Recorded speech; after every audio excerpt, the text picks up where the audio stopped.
Hello students, आज के इस वीडियो लेक्चर में हम इलस्ट्रेशन नंबर 6 सॉल्व करेंगे। यहाँ पे Ajay Sanjay Vijay were partner sharing profit and losses in the ratio in the proportion to their capital. तो मतलब यहाँ पर आपको प्रॉफिट शेयरिंग रेशियो नहीं दिया हुआ है, हमें है ना उनके कैपिटल के प्रोपोर्शन के हिसाब से उनका प्रॉफिट शेयरिंग रेशियो निकालना होगा। तो ये मैं आपको कैलकुलेशन में मैं बताऊंगी आपको सॉल्व करने के टाइम पे कि कैसे हम निकालेंगे। Then their balance sheet as on 31 March 2019 दी हुई है, उनकी बैलेंस शीट दी हुई है 31 मार्च 2019 की। तो यहाँ पे लायबिलिटीज के अंदर में हमें दिया हुआ है कैपिटल बैलेंसेस। तो हम पहले देख लेते हैं क्वेश्चन में हमें क्या क्या पूछा गया है, तो जस्ट गो थ्रू करेंगे। तो यहाँ पे देखिए हमको बोला है प्रिपेयर विजय's कैपिटल अकाउंट। इसका मतलब हमको खाली विजय का कैपिटल अकाउंट बनाना है। Showing amount payable to his executor, इसका मतलब इसकी डेथ हो गई है। तो यहाँ पे वो टॉप में दिया हुआ है कि विजय डाइड करके, तो एक जस्ट गो थ्रू करना है हम लोगों को क्वेश्चन के हिसाब से कि हमें एग्जाम में भी इसी तरीके से देखना है कि पूछा क्या है। देन गिविंग वर्किंग नोट, फिर वर्किंग नोट देना। चलो ठीक है, वर्किंग नोट हम बना लेंगे। तो अभी यहाँ पे हम आते क्वेश्चन के यहाँ पे। तो इसका मतलब लायबिलिटीज के यहाँ से हम ओनली विजय का जो कैपिटल बैलेंस है 20,000, वो है ना विजय के कैपिटल अकाउंट में हम रिकॉर्ड करने वाले हैं। 20,000 हम विजय के कैपिटल अकाउंट में रिकॉर्ड करेंगे। फिर उसके बाद में ये क्रेडिटर्स, आउटस्टैंडिंग सैलरी, ये सब तो हमको अगर एडजस्टमेंट में कुछ इंक्रीज डिक्रीज वाली कहानी है तो हमको रीवैल्यूएशन, नहीं तो प्रॉफिट एंड लॉस एडजस्टमेंट में दिखाना होता है। यहाँ पे ये जो रिजर्व फंड है, जैसे मैंने आपसे कहा जनरल रिजर्व हुआ, रिजर्व फंड हुआ, ओल्ड प्रॉफिट हुआ, तो वो पार्टनर्स में डिस्ट्रीब्यूट हो जाता है उनके प्रॉफिट शेयरिंग रेशियो में। तो यहाँ पे तो हमको कैपिटल रेशियो निकालना है इनका। तो इनके कैपिटल रेशियो में हम विजय का हिस्सा, विजय को कितना रिजर्व मिलने वाला है, रिजर्व फंड मिलने वाला है, वो हम कैलकुलेट करके विजय के कैपिटल अकाउंट में क्रेडिट कर देंगे। तो यहाँ पे ये हमको क्रेडिट करना होगा विजय के कैपिटल अकाउंट में उसके हिस्से का। तो वो हम कैपिटल रेशियो निकालने के बाद करेंगे। फिर यहाँ पे लैंड बिल्डिंग लॉरी का अमाउंट दिया है, लैंड एंड बिल्डिंग का दिया है, डेटर्स आरडीडी दिया है, फर्नीचर दिया है, बैंक दिया है। तो यहाँ पे लैंड एंड बिल्डिंग का 80,000 दिया है, मोटर लॉरी का 40,000 एंड डेटर्स का ग्रॉस अमाउंट 32,000 है एंड आरडीडी 4,000 है। देन फर्नीचर दिया है 36,000 एंड बैंक का अमाउंट दिया 28,000। तो आगे एडजस्टमेंट्स में क्या दिया है तो लेट्स सी। यहाँ पर कहा है कि विजय की डेथ हो गई, विजय डाइड ऑन 1 अगस्त, विजय की डेथ हुई 1 अगस्त को। मतलब अब सबसे पहले यहाँ पे आपको फाइंड आउट करना है कि कितने महीने बाद, जब नया ईयर स्टार्ट हुआ, अकाउंटिंग ईयर स्टार्ट हुआ 1 अप्रैल से, तो 1 अप्रैल से लेकर 1 अगस्त तक कितने महीने मतलब विजय है ना अलाइव था, और कितने महीने बाद, या आप बोल सकते हो दूसरे शब्दों में उसकी डेथ हो गई। तो हम देखेंगे अप्रैल, मई, जून, जुलाई, तो जुलाई तक 31 जुलाई तक मतलब वो 1 अगस्त को डाई हो जाता है। तो मतलब 4 महीने तक तो वो बिजनेस में था। तो मतलब ये आपको हमको यहाँ पे ध्यान रखने वाली ज़रूरत है कि 4 महीने, क्योंकि हम यहाँ पर जब उसका जो प्रॉफिट देंगे तो वो हमें 4 महीने का निकालना होगा। वो कौन सा वाला profit, profit and loss suspense वाला प्रॉफिट, जो मतलब हम जो ये 4 महीने बीत गए वो बिजनेस में था, तो वो एस्टिमेटेड कैलकुलेशन करके फिर हमको एज पर द इंस्ट्रक्शन, इसका कैलकुलेशन भी एज पर द इंस्ट्रक्शन ही होता है। तो इंस्ट्रक्शन के हिसाब से हम कैलकुलेट करके उसको क्रेडिट करेंगे उसके कैपिटल अकाउंट में। तो वो हमें कैलकुलेट करना होगा। तो उस समय पे हमको ये 4 मंथ्स 4 मल्टीप्लाई बाय 4/12 करना होगा। तो हमको ये 4 महीने जो बिजनेस में था वो उसकी रिक्वायरमेंट पड़ती है। तो हमको हमेशा ऑलवेज देखना है जब भी डेथ का केस है तो कब डेथ हो रही है, कितने महीने बिजनेस में था, तो ये कैलकुलेशन बहुत जरूरी है। तो यहाँ पर 1 अगस्त तक मतलब वो 4 महीने तो बिजनेस में था। फिर यहाँ पे दिया कि the following adjustments were made. तो यहाँ पर assets to be revalued, assets की रीवैल्यूड अमाउंट मतलब नई अमाउंट बताई गई है। तो यहाँ पे लैंड एंड बिल्डिंग का 88,000 दिया हुआ है। तो आप देखोगे कि है ना पुरानी बैलेंस शीट, जो मतलब उनकी बैलेंस शीट है बिफोर इसकी डेथ, ये जो बैलेंस शीट है 1 अप्रैल की जो बैलेंस शीट है उसमें 80,000 दिया हुआ है लैंड एंड बिल्डिंग का। मतलब यहाँ पर 8,000 का 88,000 अब नया अमाउंट दिया है। तो यहाँ पर 88,000 नया अमाउंट दिया, तो 88,000 माइनस 80,000 हम करेंगे तो 8,000 डिफरेंस आता है। 8,000 का ये जो डिफरेंस है मतलब इंक्रीज हो रहा है, लैंड एंड बिल्डिंग की वैल्यू में इंक्रीज हो रहा है। अब हमको बैलेंस शीट तो बनानी नहीं है क्योंकि क्वेश्चन में पूछा ही नहीं है, लेकिन हम profit and loss adjustment account बनाएंगे, क्योंकि प्रॉफिट एंड लॉस एडजस्टमेंट के थ्रू हमें एक जो प्रॉफिट उसका जो ये रीवैल्यूड होने पे जो रीवैल्यूएशन अकाउंट का जो प्रॉफिट होता है वो हमको विजय को देना होगा, इसलिए ये जरूर हम कैलकुलेट करना है हमको। तो उसके लिए आपको पूछा नहीं है प्रॉफिट एंड लॉस एडजस्टमेंट, लेकिन हम वर्किंग नोट में उसे प्रिपेयर करेंगे। तो ये जो 8,000 का डिफरेंस है वो profit and loss adjustment account में क्रेडिट साइड में बाय लैंड एंड बिल्डिंग करके 8,000 जाएगा, क्योंकि कभी भी एसेट्स में इंक्रीज होता है तो हम क्रेडिट साइड में रीवैल्यूएशन अकाउंट को हम profit and loss adjustment account भी बोलते हैं, तो उसके क्रेडिट साइड में हम 8,000 रिकॉर्ड करेंगे। देन मोटर लॉरी है वो 36,000 की है, मतलब नया अमाउंट 36,000, तो ओल्ड अमाउंट हमको देखना है बैलेंस शीट से। बैलेंस शीट में 40,000 दिया है, कितना दिया बैलेंस शीट में 40,000, और नया इसकी वैल्यू दी है 36,000, तो इसका मतलब यहाँ पे इसकी वैल्यू डिक्रीज हो गई। मोटर और लॉरी की जो वैल्यू है वो कम हो गई है, 40,000 की थी वो 36,000 हो गई, तो 40,000 माइनस 36,000 करेंगे तो 4,000 का डिक्रीज आया वैल्यू में। तो ये जो 4,000 है, हम हमेशा ना रीवैल्यूएशन अकाउंट में डिफरेंस होता है ना जो अमाउंट का, वो हम ट्रांसफर करते हैं। तो इस वक्त हमको अभी यहाँ पे एसेट्स में डिक्रीज हो रहा है, तो एसेट्स में जब भी डिक्रीज होता है तो हम डेबिट साइड में उसे रिकॉर्ड करते हैं रीवैल्यूएशन अकाउंट के डेबिट साइड में। तो हम वहां पर लिखने वाले हैं टू मोटर लॉरी 4,000, हमको डिफरेंस लिखना है, क्योंकि 4,000 कैसे आया, तो यहाँ पे जो 40,000 है 40,000 माइनस हमको 36,000 करना होगा, तो हमारा ये जो अमाउंट है वो 4,000 आएगा। फिर यहाँ पर फर्नीचर 34,000 दिया हुआ है, तो फर्नीचर का अमाउंट दिया है 34,000। तो पुरानी यहाँ पे जो बिगनिंग की जो ओपनिंग बैलेंस शीट है उसमें कितना दिया हुआ है, फर्नीचर 36,000 दिया है। इसका मतलब यहाँ पे फर्नीचर की वैल्यू भी कम हो गई, 36,000 नया अमाउंट 34, तो 36 माइनस 34 करेंगे तो 2,000 का डिक्रीज आया, उसके प्राइस में फॉल हो गया, डिक्रीज हो गया। तो हमको रीवैल्यूएशन अकाउंट के डेबिट साइड में टू फर्नीचर करके 2,000 हमें रिकॉर्ड करना होगा। तो इस तरीके से हमको एडजस्टमेंट करना होगा। तो फर्स्ट एडजस्टमेंट इस तरीके से हम करेंगे। फिर सेकंड, ऑल डेटर्स व गुड, तो जब भी आपको ये स्टेटमेंट आता है ऑल डेटर्स व गुड, आपको याद रखना है माइंड में, इसका मतलब जो भी आरडीडी कैलकुलेट हुआ है डेटर्स पे वो हट जाएगा। और अगर नई बैलेंस शीट बनाने बोलेंगे तो डेटर का जो ग्रॉस अमाउंट होता है, ग्रॉस अमाउंट कौन सा होता है, तो ये जो अमाउंट है इसे डेटर का ग्रॉस अमाउंट बोलते हैं। तो ये अमाउंट बैलेंस शीट में, नई बैलेंस शीट में आता है। यहाँ पे फिलहाल हमको नई बैलेंस शीट बनाने बोला नहीं है, इसलिए हम बनाएंगे नहीं, लेकिन हमको ऑल डेटर्स गुड बोल दिया, इसका मतलब आरडीडी हट गई, आरडीडी नहीं कैलकुलेट करनी है। तो जब भी आरडीडी आपको हटा देते हैं, जब आरडीडी को रिमूव कर दिया जाता है, तो इस केस में हम रीवैल्यूएशन अकाउंट के डेबिट साइड में बाय आरडीडी अकाउंट करके हम है ना 4,000 रिकॉर्ड करेंगे बाय आरडीडी करके, क्योंकि आरडीडी हट जाना मतलब फर्म को बेनिफिट होना, फायदा होना, क्योंकि कोई भी रिजर्व फॉर डाउटफुल कोई भी प्रोविजन नहीं हुआ डाउटफुल डेब्ट्स के लिए, इसका मतलब ये होता है। तो इस तरीके से उसके बाद में हमको आगे कुछ उससे रिलेटेड एडजस्टमेंट है तो ठीक है, नहीं तो हमको profit and loss adjustment account मतलब रीवैल्यूएशन अकाउंट को हमें क्लोज करके जो भी प्रॉफिट लॉस है वो हमें निकालना होगा और फिर विजय का हिस्सा हमें उसे देना होगा। देन यहाँ पर goodwill of the firm, goodwill firm का गुडविल वैल्यूड एट 2 टाइम्स, वो 2 टाइम्स का वैल्यूएशन करना मतलब 2 multiply bye 2 times the average profit का मतलब क्या होता है, ये जो स्टेटमेंट है ना यही आपको है ना इसका फॉर्मूला दे देता है। Goodwill of the firm is equals to 2 multiply by, times का मतलब मल्टीप्लाई, तो 2 multiply by the average profit. तो एवरेज प्रॉफिट कब का, तो ऑफ लास्ट 4 ईयर्स का, 4 ईयर्स का, लास्ट 4 साल का, पिछले 4 साल का। तो यहाँ पे पिछले साल 4 साल का हमको ये जो फिफ्थ एडजस्टमेंट दिया है ना, यहाँ पर पिछले 4 साल का, फर्स्ट ईयर का 12,000, सेकेंड ईयर का 24,000, थर्ड ईयर का 14,000 एंड फोर्थ ईयर का 22,000 हमें दिया हुआ है।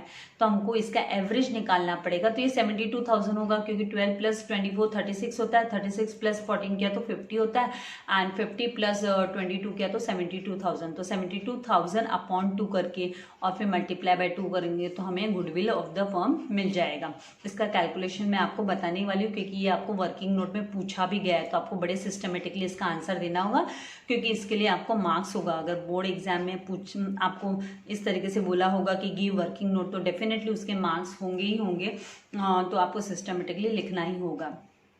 फिर यहाँ पर Vijay share of profit to be calculated. मैंने कहा जैसे आपको कि विजय 4 महीने तक बिजनेस में था और ये जो रीवैल्यूएशन अकाउंट का जो प्रॉफिट लॉस है वो तो उसको मिलना ही मिलना है, उसके साथ साथ है ना profit and loss suspense account करके हमको दिखाना होगा, तो वो हमें कैलकुलेट करना होगा। किसके बेसिस पे? तो यहाँ पे आपको इंस्ट्रक्शन, आप अपने मर्जी से कुछ नहीं करने वाले हो, आपको जो क्वेश्चन में इंस्ट्रक्शन देते हैं उसी के हिसाब से आप जाने वाले हो। तो यहाँ पर आपको इंस्ट्रक्शन दी गई कि on the basis of average profit, वो किस बेसिस पे? तो on the basis of average profit of last 3 years, last 3 years के प्रॉफिट के बेसिस पे। तो लास्ट 3 ईयर आप कहाँ से काउंट करोगे? तो 4th year, 3rd year and यहाँ पे आपका 2nd ईयर। तो यहाँ पे टोटल 60,000 हो जाता है। तो ये 2nd year, 3rd year and 4th year का आपको एवरेज निकालना होगा। तो 60,000 डिवाइड बाय फिर आप 3 करोगे तो फिर इसका एवरेज प्रॉफिट आएगा। टोटल एवरेज मतलब एवरेज प्रॉफिट हम निकालेंगे। फिर उसके बाद में हमको है ना 4 महीने के हिसाब से, 4 महीने का ही उसको देना है ना उसके हिस्से का, और उसका शेयर कितना होता है? 1/5 शेयर है कि 1/4 है कि वो हमको निकालना पड़ेगा, वो हमने अभी तक निकाला नहीं। उसके अकॉर्डिंगली फिर हम उसे उसका profit and loss suspense account में उसका प्रॉफिट दे देंगे। तो इस तरीके से हमको करना होगा। तो मैंने आप लोगों के लिए फॉर्मेट रेडी रखा है, तो आइए हम सॉल्यूशन करते हैं। सबसे पहले है ना हम इनका कैपिटल रेशियो कैलकुलेट कर लेते हैं। तो ये जो पार्ट है मैंने यहाँ पे फॉर्मेट तैयार किया, ये वर्किंग नोट के लिए है और ये रिक्वायर्ड वर्किंग जो क्वेश्चन में पूछी है उसके हिसाब से हम पहले उनको कंप्लीट करेंगे। और यहाँ पे राइट हैंड साइड में यहाँ पे मैंने profit and loss adjustment account के लिए बनाया है फॉर्मेट, और फिर यहाँ पर हम वर्किंग नोट इसकी कैपिटल रेशियो को, मतलब कैपिटल रेशियो कैलकुलेट करेंगे, कैपिटल रेशियो, क्योंकि यहाँ पे हमें उनका कैपिटल रेशियो के हिसाब से प्रोपोर्शन निकालने बोल रहा है, तो हम इसे कैपिटल रेशियो बोलते हैं, कैपिटल रेशियो। तो इसके लिए यहाँ पर अजय इसका मतलब अजय का कैपिटल इज टू संजय का कैपिटल इज टू, हम लेंगे उसका कैपिटल अमाउंट विजय। तो अजय का जो कैपिटल दिया हुआ है बैलेंस शीट में वो दिया हुआ है 60,000, तो अजय के यहाँ पे हम 60,000 लिख लेंगे। इज टू संजय का है 40,000 एंड विजय का जो है वो है 20,000। अब हम क्या करेंगे, ये इनका कैपिटल है, ये जो 4 जीरो इक्वल है, देखो सब जगह पे 4 जीरो है ना, इस 4 जीरो को कैंसिल कर दो। सिंपल वे, 4 जीरो को आपने कैंसिल कर दिया, इक्वल है ना इसीलिए। अब यहाँ पे क्या बच गया? 6:4:2 बच गया। अब इसको और रिड्यूस्ड फॉर्म करेंगे, मतलब हम इसको छोटा करेंगे। तो उसके लिए क्या करना है आपको, ये देखो ये है ना 6 and 4, ये दोनों भी 2 के टेबल में आते हैं। It is divisible by 2, 6 and 4 दोनों भी है ना 2 से डिविजिबल है, मतलब हम बोल सकते हैं कि 2 के मल्टीपल्स है, हम इसे 2 के मल्टीपल्स भी बोल सकते हैं, राइट। तो हम इसको रिड्यूस फॉर्म कर सकते हैं कि 2 के टेबल में 6 कितने टाइम्स आता है, तो 2 3 ज़ा 6, 3 ज़ा तो 3:2, 2 4 ज़ा 2 2 ज़ा 4, 2 2 ज़ा 4 इज टू 2 1 ज़ा 2। तो यहाँ पे 3:2:1 का रेशियो। तो इसको हम किस फॉर्म में लिखेंगे? दैट इज अब हम क्या करेंगे, इनका जो प्रोपोर्शन किस तरीके से ले लेंगे, यहाँ पे जब आप ये 3 + 2 + 1 करते हो, राइट, तो मतलब 3 + 2 कितना होता है? 5, 5 + 1 करेंगे तो कितना होगा? 6, तो मतलब 6। तो ये जो 6 है ना इनका टोटल ये हमको डिनोमिनेटर में लेना है, ये 6 हमको डिनोमिनेटर में लेना है। तो हम रेशियो जो है प्रोपोर्शन है वो 3/6 इज टू 2/6 इज टू 1/6 का इनका रेशियो होगा। तो ये हमको काम आने वाला है, क्योंकि यहाँ पे जो विजय की डेथ हो जाने वाली है, तो विजय का हमको कैपिटल अकाउंट बनाना है, फिर उसका जो हमको प्रॉफिट एंड लॉस एडजस्टमेंट का उसको प्रॉफिट डिस्ट्रीब्यूशन करना है। तो ये सबके लिए हमको ये रेशियो काम में लगने वाला है, ठीक है। अब इसके बाद हम क्या करेंगे, बैलेंस शीट में लायबिलिटीज के अंडर से हम ओनली हमको विजय का कैपिटल अकाउंट पूछा है, तो हम विजय के कैपिटल अकाउंट में बाय बैलेंस ब्रॉट डाउन इसका कैपिटल अमाउंट नोट डाउन कर लेंगे, बैलेंस ब्रॉट डाउन। और इसका जो कैपिटल अमाउंट है वो कितना है, तो वो दिया हुआ है हमको 20,000, तो हम यहाँ पे 20,000 इसका अमाउंट लिख लेंगे। इसके बाद में जो नेक्स्ट हमको क्या दिया हुआ है, हमको रिजर्व फंड को डिस्ट्रीब्यूट करना है, तो बाय रिजर्व फंड। तो अब हमको सबका रिजर्व फंड कैलकुलेट करने की जरूरत नहीं है, हमने रेशियो निकाल लिया है, बाय रिजर्व फंड अकाउंट, तो रेशियो के हिसाब से यहाँ पे हमारे पास रेशियो है और विजय का जो रेशियो है वो 1/6 है। विजय का क्या है 1/6, तो हमें रिजर्व फंड ऊपर यहाँ पे मैं 3-4 लाइन ऊपर यहाँ पे reserve fund is equals to कितना दिया हुआ है 36,000 दिया है। तो इसमें से विजय शेयर, विजय का हिस्सा कितना है, तो विजय शेयर 36,000 मल्टीप्लाई बाय 1/6 करूंगी तो विजय का शेयर मिल जाएगा। तो 6 1 जा 6, 6 6 जा 36 और ये 3 0 एज इट इज। तो टोटल इसका जो शेयर है वो कितना आ जाएगा 6,000 रुपीज़। तो हमको 6,000 को हमको क्या करना है रिकॉर्ड कर लेना है। तो ये एक हमारा कैलकुलेशन पार्ट हुआ, ये एक कैलकुलेशन पार्ट हुआ। तो हम अभी रिजर्व फंड को 6,000 विजय के कैपिटल अकाउंट में 6,000 रिकॉर्ड कर लेंगे। उसके बाद में हमको क्या करना है, जो फर्स्ट एडजस्टमेंट दिया उसके हिसाब से हमको एडजस्टमेंट्स करने हैं, राइट। तो उसमें लैंड एंड बिल्डिंग में इंक्रीज हुआ है तो हमको ये सब प्रॉफिट एंड लॉस एडजस्टमेंट में लिखना होगा, क्योंकि हम रीवैल्यूएशन अकाउंट में लिखते हैं। इस प्रॉफिट एंड लॉस अकाउंट को हम रीवैल्यूएशन अकाउंट भी कहते हैं। जैसे रीवैल्यूएशन मतलब जितने भी वैल्यू एसेट्स की वैल्यू रीवैल्यूड हुई और लायबिलिटीज़ की जो थर्ड पार्टी लायबिलिटीज़ उनकी रीवैल्यूड हुई, वो हम इधर है ना उसका डिफरेंस लिखते हैं। तो यहाँ पर हम बाय लैंड एंड बिल्डिंग लिखेंगे। यहाँ पे इंक्रीज हुआ लैंड एंड बिल्डिंग, आप शॉर्ट में भी इसको लिख सकते हो। लैंड एंड बिल्डिंग अकाउंट यहाँ पे इंक्रीज हुआ वैल्यू में, तो कितने का इंक्रीज हुआ 88,000 नया अमाउंट दिया है और पुराना 80,000 है। तो यहाँ पे 8,000, आप यहाँ पे अपने नॉलेज के लिए 88,000 नया बैलेंस माइनस 80,000, नहीं तो बाद में आप मुझे कमेंट बॉक्स में लिखेंगे मिस ये 8,000 कहाँ से आया। फिर नेक्स्ट जो हमको दिया हुआ है अमाउंट वो दिया है मोटर एंड लॉरी का। तो यहाँ पे मोटर एंड लॉरी के अमाउंट में डिक्रीज हो रहा है, तो हम टू मोटर एंड एसेट मतलब डिक्रीज हो रहा है एसेट की वैल्यू मोटर लॉरी अकाउंट। तो यहाँ पर ये जो इसकी जो बुक वैल्यू है वो ज़्यादा है 40,000 माइनस जो नया इसका जो अमाउंट दिया हुआ है वो हमको 36,000 दिया, तो माइनस 36,000 करेंगे तो यहाँ पे डिक्रीज हुआ, डाउन एरो जा रहा है मतलब डिक्रीज हुआ, तो हम यहाँ पे 4,000 रिकॉर्ड कर लेंगे। उसके बाद में नेक्स्ट जो दिया है हमको, नेक्स्ट है ये फर्नीचर का। तो टू फर्नीचर, यहाँ पे फर्नीचर की भी जो वैल्यू है वो डिक्रीज हो रही है। पहले जो फर्नीचर की वैल्यू थी वो 36,000, तो मतलब हमको डेबिट साइड में, क्योंकि जितना भी है ना लॉसेस होता है डिक्रीज इन एसेट होता है वो हम debit side profit and loss adjustment के रिकॉर्ड करते हैं। तो यहाँ पे टू फर्नीचर हम लिखेंगे, टू फर्नीचर अकाउंट वैल्यू में डिक्रीज हो रहा है, फॉल आ रहा है, तो 36,000 बुक वैल्यू बैलेंस शीट में दिया हुआ माइनस नया रीवैल्यूड अमाउंट 34,000 है। तो ये जो डिफरेंस है वो 2,000 का हमको लिख लेना है। उसके बाद में नेक्स्ट जो हमको दिया है यहाँ पे बोला है ऑल डेटर्स आर गुड, तो इसका मतलब आरडीडी नहीं है, आरडीडी हटा देनी। तो जब भी आरडीडी रिमूव कर देते हैं ना हम, पूरा का पूरा रिमूव करो भले वो उसको रिड्यूस करो, तो वो अमाउंट है ना हमको profit and loss adjustment account के क्रेडिट साइड में हमको रिकॉर्ड करना होता है। तो यहाँ पे बाय आरडीडी हम लिखेंगे और रिड्यूस्ड वैल्यू यहाँ पे रिड्यूस हुई, आरडीडी रिड्यूस हो गई, डिक्रीज हो गई, पूरी की पूरी रिमूव हो गई, ठीक है। ये भले एसेट के अंडर में दिखाई देती है लेकिन एसेट के अंडर में हम माइनस करके लिखते हैं, मतलब ये क्रेडिट बैलेंस होता है, ठीक है। तो यहाँ पर हम ये जो आरडीडी है 4,000 वो यहाँ पे हमको नई बैलेंस शीट बनाने नहीं बोली, अगर बनाने बोली होती तो मतलब ये आरडीडी नई बैलेंस शीट में आता नहीं और डेटर्स का अमाउंट 32,000 दिखाई देता। तो इस तरीके से ये वाला जो ये एडजस्टमेंट थे इसको लेके एसेट्स वगैरह को लेके तो ये हमने का हो गए। तो अभी चाहिए तो इमीडिएटली हम इस अकाउंट को क्लोज कर सकते हैं, profit and loss adjustment account को हम क्लोज कर देते हैं, क्योंकि इसमें कोई भी ट्रांजैक्शन नहीं आने वाला है, हमको पता है इसमें कोई ट्रांजैक्शन अभी नहीं आएगा, तो हम इसको क्लोज डाउन कर देंगे। तो यहाँ पे कितना होता है 8 + 4 कितना होता है 12, तो 12,000 क्रेडिट बैलेंस हो रहा है, क्रेडिट साइड मूव हो रहा है, तो यहाँ पे भी 12,000 लिखेंगे। फिर टोटल यहाँ पे कितना आएगा 4 + 2 6,000। तो ये जो डिफरेंस है वो कितने का आ रहा है 6,000 का डिफरेंस आ रहा है। ये डिफरेंस निकालते हैं, इन दोनों के बीच का जो डिफरेंस होता है वो हमको यहाँ पे लिखना होता है। तो इनका डिफरेंस है वो 6,000 है। तो ये प्रॉफिट है पार्टनर्स को जाता है, टू पार्टनर्स कैपिटल अकाउंट।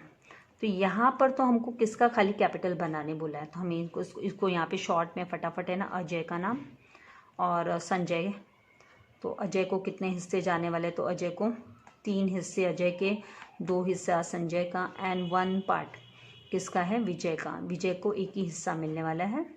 अगर आपको ये रेशियो समझने में डिफ़िकल्टी होती है ना, मतलब ये फ्रैक्शन, इसका मैंने वीडियो डाला है, तो आप वो वीडियो देख सकते हैं वहाँ पे कि हम कैसे कैलकुलेट करते हैं रेशियो को। फिर यहाँ पर आपको 6,000 में से है ना इसका विजय का प्रॉफिट निकालना है, प्रॉफिट उसका शेयर कितना है। तो यहाँ पे ही हम एडजस्टमेंट इसका कर देते हैं, प्रॉफिट एंड लॉस एडजस्टमेंट का हिस्सा, प्रॉफिट एंड लॉस एडजस्टमेंट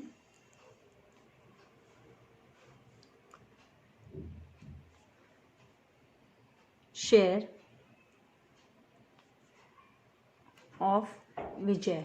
तो विजय का इसमें कितना हिस्सा है, तो इज इक्वल्स टू हमारा कितना प्रॉफिट एंड लॉस एडजस्टमेंट का 6,000 आया है प्रॉफिट, तो 6,000 मल्टीप्लाई बाय, हमको इसका रेशियो क्या है 1/6 है, तो मल्टीप्लाई बाय 1/6 करना है। तो 6 1 जा 6, 6 1 जा 6, तो यहाँ पे ये 30 एज इट इज, तो 1,000 है वो इसका प्रॉफिट एंड लॉस एडजस्टमेंट का प्रॉफिट आ गया विजय का। हमको खाली विजय का चाहिए, तो ये हम क्या करेंगे, विजय के कैपिटल अकाउंट में 1,000 हम रिकॉर्ड कर देंगे। तो यहाँ पर हम बाय विजयस, यहाँ पे बाय विजयस नहीं, सॉरी, यहाँ पे हमको लिखना होता है by profit and loss adjustment account, या हम रीवैल्यूएशन करके भी लिख सकते हैं।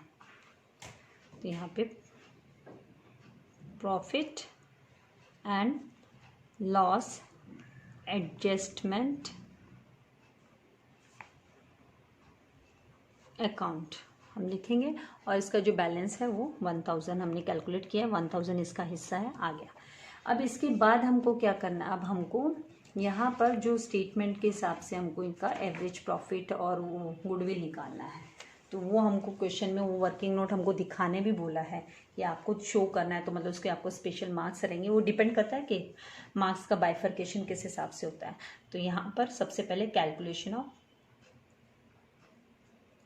जो थर्ड एडजस्टमेंट वो गुडविल का है, तो कैलकुलेशन ऑफ गुडविल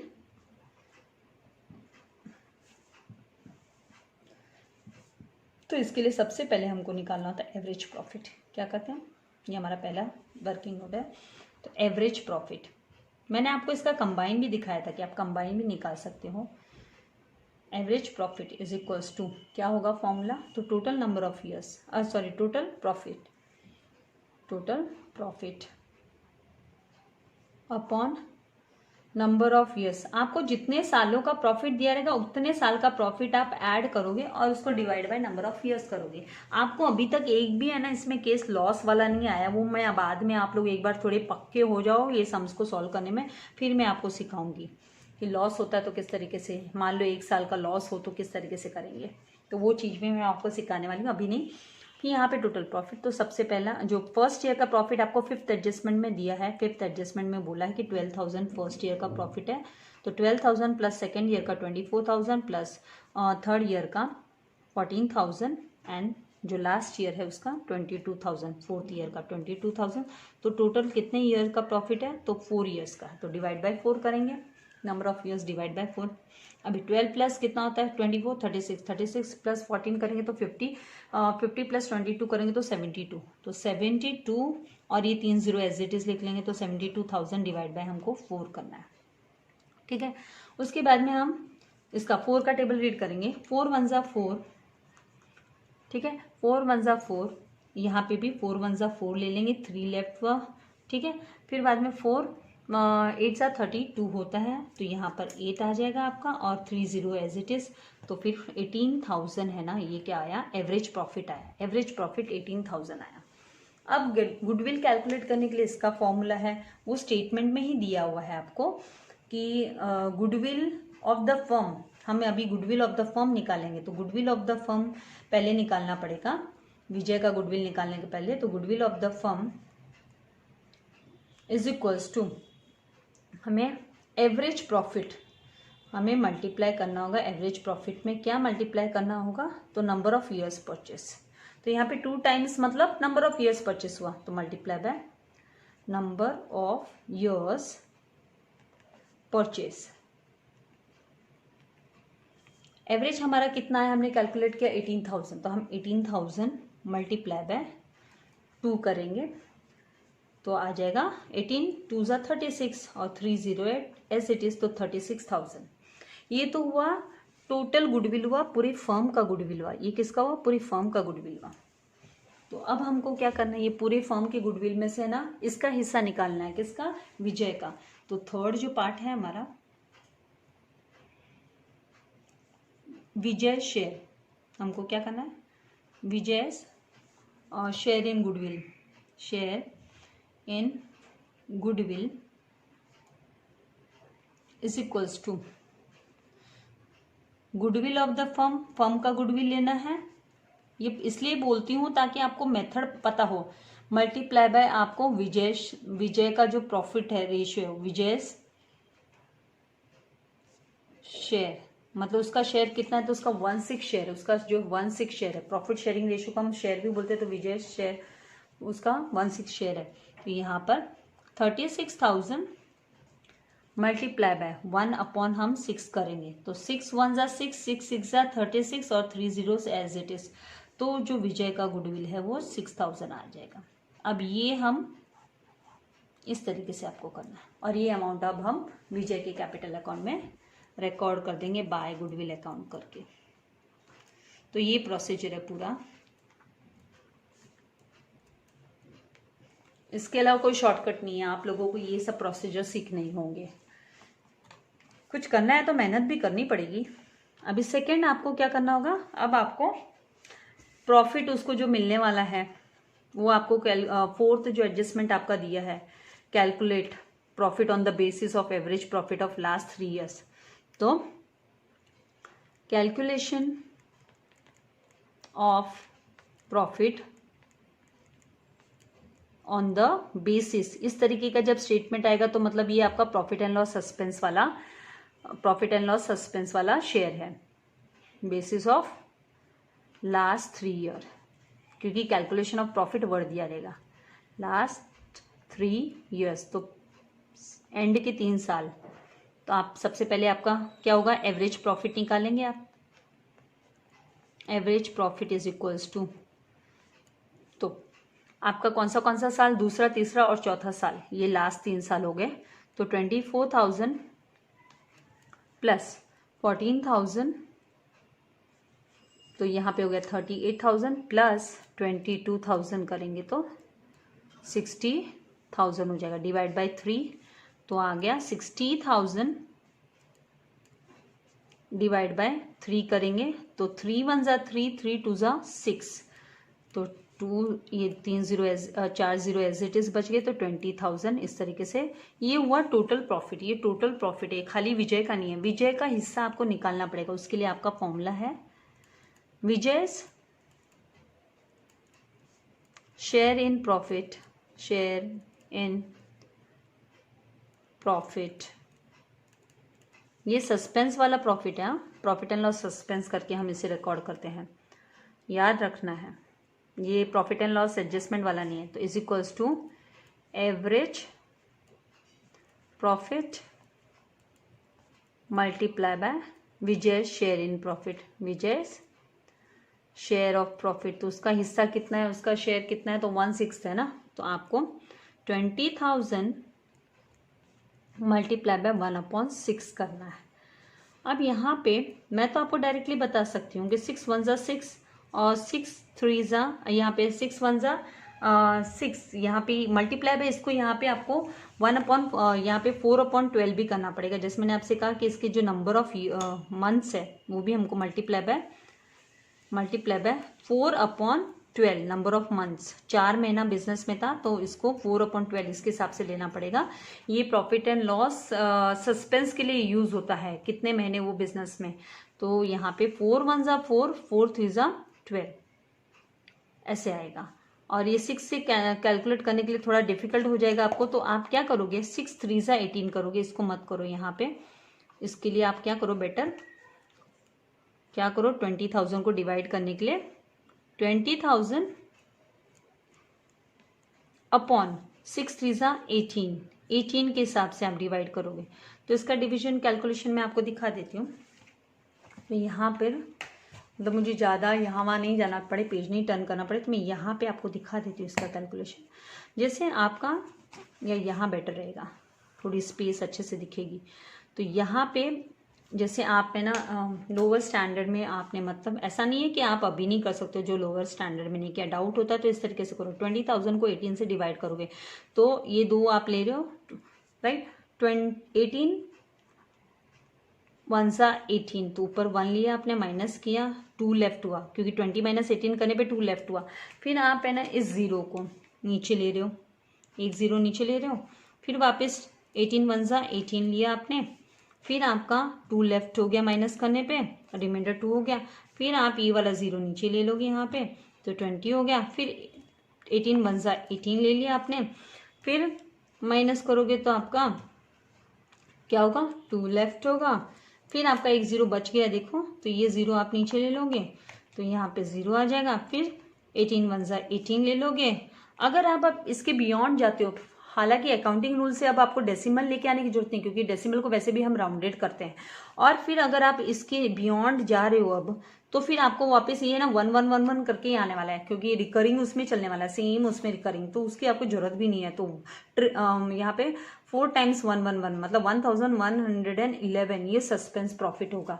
तो हम इसको यहाँ पे लिख लेते हैं 1111। तो ये आपको रिकॉर्ड करना है, ये वाला प्रॉफिट कहाँ पे, प्रॉफिट एंड लॉस सस्पेंस करके, इसके प्रॉफिट एंड लॉस सस्पेंस करके आपके इसके कैपिटल अकाउंट में विजय के। तो प्रॉफिट, ये कौन सा प्रॉफिट होता है, ये प्रॉफिट अभी तक हुआ नहीं है, हमने उसको एज अ मतलब इसको जस्ट कंसिडर किया है कि 4 महीने में शायद इतना प्रॉफिट, एवरेज प्रॉफिट के हिसाब से कि भाई 4 महीने में शायद इतना प्रॉफिट हो चुका है। प्रॉफिट तो है ना क्या होता है, फाइनल अकाउंट तैयार करने के बाद में ही पता चलता है, उसके पहले नहीं। और ये मिड ऑफ द मतलब ये बीच में ये 4 महीने बाद ये चल बसा, एक्सपायर हो गया। तो इसीलिए इसको हम इसको देने के लिए, इसके एग्जीक्यूटर को देने के लिए ये सस्पेंस अकाउंट में हम रिकॉर्ड कर रहे हैं इसको। अगर बैलेंस शीट बनाते तो एसेट में लिखते और यहाँ पर भी लिखते इसके कैपिटल अकाउंट के अंदर में भी। तो इस तरीके से हमको करना है। तो सारे एडजस्टमेंट हमारे हो गए, अब हम इसको क्लोज कर सकते हैं। तो इसके डेबिट साइड में तो कोई अमाउंट है नहीं, क्रेडिट बैलेंस ही है। तो सारा टोटल करेंगे 1 1, यहाँ पे भी आया 1, फिर 6 + 1 7 7 + 6 13 13 + 1 कितना होगा 14 का 4 कैरी ओवर 1 1 + 2 3, तो 34,111। तो यहाँ पर भी हम डेबिट साइड में भी 34,111 लिखेंगे। तो मतलब इसके एग्जीक्यूटर को कितना अमाउंट मिलेगा, तो ये बैलेंसिंग आ गया 34,111। तो यहाँ पे हम लिखेंगे 2 विजयस, उसके लोन अकाउंट में चला जाएगा ये विजयस एग्जीक्यूटर्स, मतलब उसके नॉमिनी के लोन अकाउंट में। जब तक उसको पेमेंट क्लियर नहीं करते हैं ना, मतलब देते नहीं है ना, तब तक लोन अकाउंट में डाला जाता है। तो विजयस एग्जीक्यूटर्स लोन अकाउंट, अब इसका नाम तो नहीं, ये तो चला गया, he is no more, deceased partner हो गया। तो इस तरीके से हमको करना होता है।